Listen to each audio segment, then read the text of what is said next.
Theorem 1.5 let X be a rational number. तो X को ये क्या है, एक रैशनल नंबर है हुज डेसिमल एक्सपांसन टर्मिनेट। तो इसमें जो एक्स एक रैशनल नंबर है, रैशनल नंबर क्या होता है जिसको हम पी बाई क्यू के फॉर्म में लिख सकते हैं, पी अपॉन क्यू के फॉर्म में। पी जो हमारा होता है क्वाड्रेंट होता है, क्यू जो हमारा क्या होता है रिमाइंडर होता है। तो वो क्या है, टर्मिनेट डेसिमल एक्सपांसन है। तो टर्मिनेट और नॉन टर्मिनेट क्या होता है इसमें इस वीडियो में बताने वाला हूँ, तो आगे देखेंगे।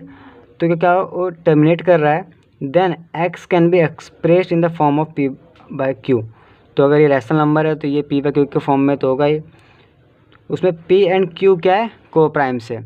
और जो प्राइम फैक्टराइजेशन है क्यू का वो कैसा होगा, 2 power n multiply 5 power m के फॉर्म में होगा। क्या बोला गया है कि अगर कोई एक रैशनल नंबर है जो क्या कर रहा है,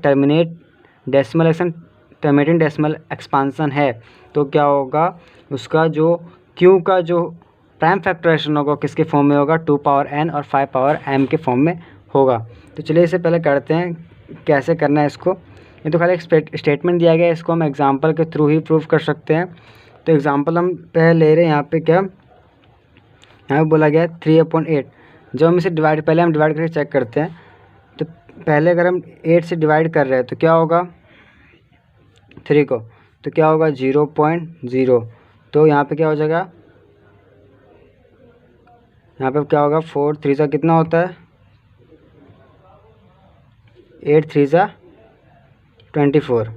तो यहाँ पे हो गया 6 और यहाँ पे आगे हो जाएगा 0, फिर 60, फिर कितने टाइम्स में आ रहा है, 8 7 सा 56, यहाँ पे 4, यहाँ पे 0, फिर वापस 8 5 सा 40। तो यहाँ पे क्या हो रहा है, एंड हो जा रहा है। यहाँ पे 0.375 आ रहा है, ये क्या हो रहा है, एंड हो जा रहा है। दैट मीन्स क्या, ये टर्मिनेटिंग डेसिमल एक्सपांसन है, ठीक है, टर्मिनेटिंग है, नॉन टर्मिनेटिंग नहीं है। अगर यहाँ पे एंड नहीं होता, आगे बढ़ते ही जाता, कभी एंड होने का चांसेस नहीं होते, तो क्या होता वो हमारा नॉन टर्मिनेटिंग होता।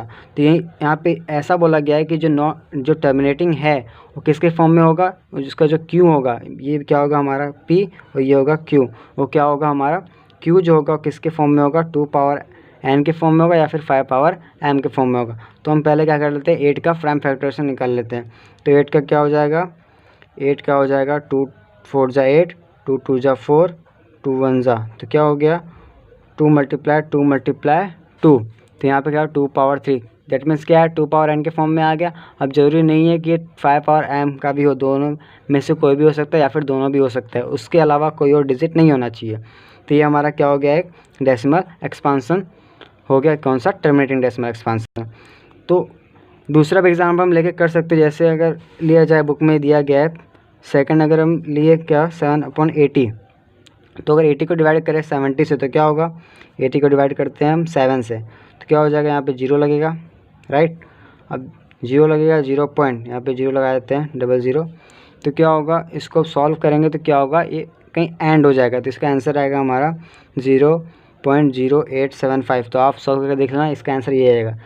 तो ये क्या होगा, एंड हो जा रहा है, ये आगे जा नहीं रहा है, दैट मीन्स ये क्या होगा हमारा एक टर्मिनेटिंग डेसिमल एक्सपांसन होगा। अब जब हम इसका क्यू का जो हम प्राइम फैक्टर से निकालेंगे वो किसके फॉर्म में आएगा, 2 पावर n और 5 पावर m के फॉर्म में आएगा। तो 80 का निकाल लेते हैं, क्या हो जाएगा 240 ज़ा, फिर 220, तो यहाँ पे हो जाएगा 2 10 ज़ा 20, 2 5 ज़ा, फिर 5 1 ज़ा। तो यहाँ पे क्या हम देख रहे हैं कि 2 कितने टाइम से, 4 टाइम से, 2 की पावर 4 और 5 कितना है 1।